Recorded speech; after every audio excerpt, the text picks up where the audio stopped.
Welcome to the Minimasters, and today I'm going to show you how to replace this stock bumper with this awesome plate bumper from Desolate Motorsports. It's going to be sick. So first things first, we're going to have to take this bumper off. So remove your license plate. Mine had a couple screws right here. And then we're going to take these license plate lights off. So the back side of your light here, you'll just turn this counterclockwise and it'll come right out. I'll just kind of keep that out of the way. Now, there are two tabs on either side. So if you get in here with a pair of pliers, channel locks or these Kineplex pliers are great for this. So you're just gonna pinch and you just need to get one side through and there, and it comes right out. Sometimes you can get one side loose and the other side hangs up, and just a good tap and it'll come out. So repeat that for the other side. So I'm positioned looking at the passenger side of the frame rail. This is on the exterior, and there's these two bolts right here, and you'll want to remove those, but you'll need a backup wrench on the other side. So I have an 18 millimeter socket on that side, and I have a 21 millimeter here. That's one, and that's two. Just a side note, you don't need a backup for that side because there is a nut welded to the frame. So as you can see, the bumper is loose on this end. Let's go to the other side and take those other two nuts and bolts out.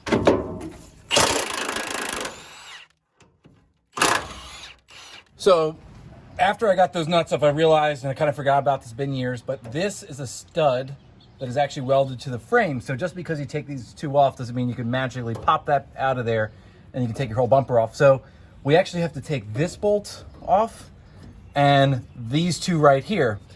However, this one's rusted, and since it's a carriage bolt on the other side, it's actually just spun in the bumper. So typical Ford rust stuff. So you can either go and cut that out or grind off the back, but my daughter is sleeping, so we got to keep things quiet. So I'm actually going to get in here and take these off. You'll need a deep 19 millimeter, which I actually don't technically have for this, but so I'm using an English and upsizing. And we're going to try to get those off. You will need a backup. The backup is the 19 regular. So here we go. So this is the stuff I don't normally get on camera, but this nut's not really coming free. So I'm in here. I'm going to heat it up for a few seconds and then let it cool down rapidly, and hopefully we can get this sucker off. All right, let's see if she'll come off now.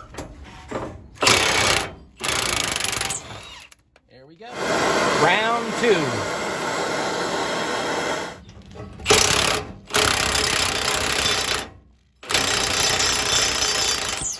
So with those two nuts off, I don't want to go through the process of having to heat up every nut and bolt on this thing to get it off. So what I did is I actually grabbed the bumper and I'm pulling it towards me, and I managed to get this loose enough where I could pull it over top of that stud. So now we're loose, and I can take that bracket off. And as you can see, the bumper's loose. So I'm just gonna shift it down towards the passenger side, and it should come right off. Well, when dealing with rust, some of the best laid plans don't always work out. So I tried my shift method, and there's still not enough play. So I'm actually gonna have to go under here, and I'm gonna have to heat up both those nuts and take them off. And then hopefully we can get this old rusty bumper off.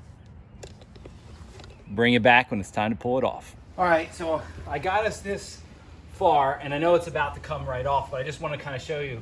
So I just kept kind of shifting it over and wiggling it, being careful not to touch my new tailgate here.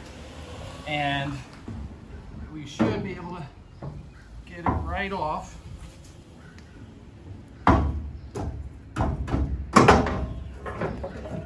That. Whew. Not a scratch to my new tailgate. So a quick overview of the Desolate Motorsports plate bumper kit. So you get your bumper, they send two very thick brackets, awesome, so they'll replace the stock ones, and then they give you all the hardware to mount these brackets to the actual bumper. You will need to reuse those nuts and bolts that actually bolt the bumper to the frame. These are 14 millimeters, so you have to break out an extra socket. So let's get started. All right, so let's get our first bracket up here. So not hard to mess up. The holes only go one way. So you kind of put that guy up there, and we are going to thread this one in here to hold it. And then we'll put our nut on. Now, knowing that we're gonna have to adjust this bumper so that it looks nice and even on the back side, I'm actually only gonna just kind of put these on until they're snug, but I can still move the bracket just in case there's any alignment that we can get from them. But I think, as you can see, you're only getting maybe a 1/16 worth out. So let's go to the other side. So we're on the passenger side. One quick note, notice all the rust and scale that's just gone from my frame. I've actually treated this with a rust converter, so something you may want to consider before you put everything back on. But same drill for this side. Put the plate on, thread your bolts, put your nut, and like I was using earlier, I have the 21 millimeter, and that will snug those on.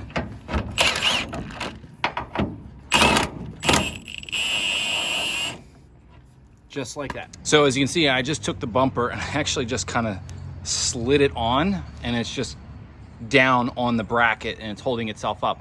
So I'm a one-man show as usual, so that's what's gonna help me hold it there while I go and thread the nuts. All right, so we're on the inside here, and I'm just using my leg here to actually make sure the other end doesn't slide off, but I'm going to thread this bottom one there, and then I'm gonna get this other one here up top, right through.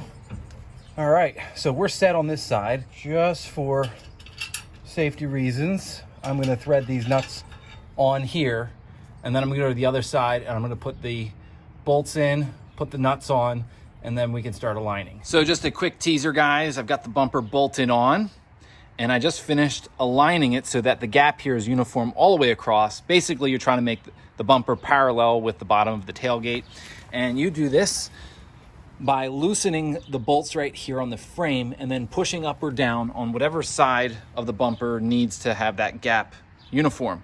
So the next step is to subscribe to my channel because this is wicked cool. And then following that, we need to install the lights that shine onto our license plates. That's what these pre-drilled holes are here. A lot of states require this, so you're DOT road legal. So I have these two LED lights right here that I got from Amazon, so there'll be a link down in the description. We're gonna thread these in place, solder it to the existing harness. Let's get to it. So we're gonna put one of our lights in, so you're just gonna thread the wire in through here to come down the back, just like that. And then you have a washer and a nut to put on the other side. All right, so we're on the back side here, and you're just gonna thread your washer and nut on. So just kind of run it right up here. And the only thing you can do is just kind of have your hand on the other side and feel for where the LED shines, so you know you're pointing it at your light there. And these use a 10 millimeter. So we'll just kind of tighten it up there so it's snug. And then we'll do the other side. So here's the harness for your light. And so I've taken the liberty of cutting it. And you'll notice there's a brown wire and there's a black wire. So all you have to do is line your black up with your black and your red with the brown actually, and that will power this. So I'm gonna go right ahead here. You're basically just gonna strip these. So I like to strip them back a ways because I know I can always, you know, cut some of the copper down. So we'll strip those back. Make sure these don't touch even if your, you know, battery's unhooked and things taken apart. I just don't like to cross my wires. So you got that. Now I want to take advantage of this corrugated harness cover here. So I'm actually going to cut this new harness all the way back to where the light is so that this will meet the back of the new light. That way it's all protected. So we're here on the back side. Here's the harness from the truck. And what I like to do is use shrink tubing. It's basically heated up and it shrinks around your solder connections, give you a nice watertight connection. It's the best way in my opinion. So you're gonna take that, kind of feed them on ahead of time. So, and then just push them up so they're out of your way. You also wanna make them sure they're far enough up so that when you start soldering, they don't heat up and start to shrink prematurely. So we're gonna take our blacks, and this one's like a black with a little touch of red, just in case you're wondering. And you're just gonna take your two connections and you're going to wrap them around each other. I've always found that this is what works for me, and I'm sure there's some people might say that's not the proper way, but I've not had a bad connection. Just like that. I'll zoom in there for you. And then what you're gonna do is you're gonna get your soldering iron, which hopefully you've plugged in and it's been heating up. And you're just gonna touch it to your wires, and you're gonna try to transfer the heat to the wire in the hopes that all you have to do is touch your solder to it, and then it will run through your whole connection. If you start early like I am, you'll see that there's the bead of solder just sitting on the end of your iron, and it doesn't want to touch and feed into the actual connection, which now it's hot enough. So you can see that I can touch anywhere and it melts in there. So right there, we have a good connection. So I'm going to solder that guy, and then I'll show you how to deal with these shrink tubes. Now that we got our connection soldered, you're just going to slip your shrink wrap tubes all the way down over top. As you can see, it's already going to look super good. And then you'll get a heat gun, which this is a Black & Decker kind of cheapo one I have here. And you're just going to aim it at your shrink tubes, and it will heat them up. And you'll see they'll start to shrink around your wires, see? And there you have it. There's probably a little more heating I can do here off camera, but that to give you the general idea. If you have a heat gun that has a shield that kind of wraps around the back side, that helps channel the heat and keep it localized so you can really do this efficiently. So anyway, you'll do that, and then I'm just going to pan over here to the connection here on the other side, and you'll notice I've already done this one, and that's what we're going for. You'll just take your corrugated protective cover and you put it back of your wires, and I take black electrical tape and I just wrap the end, and that's it.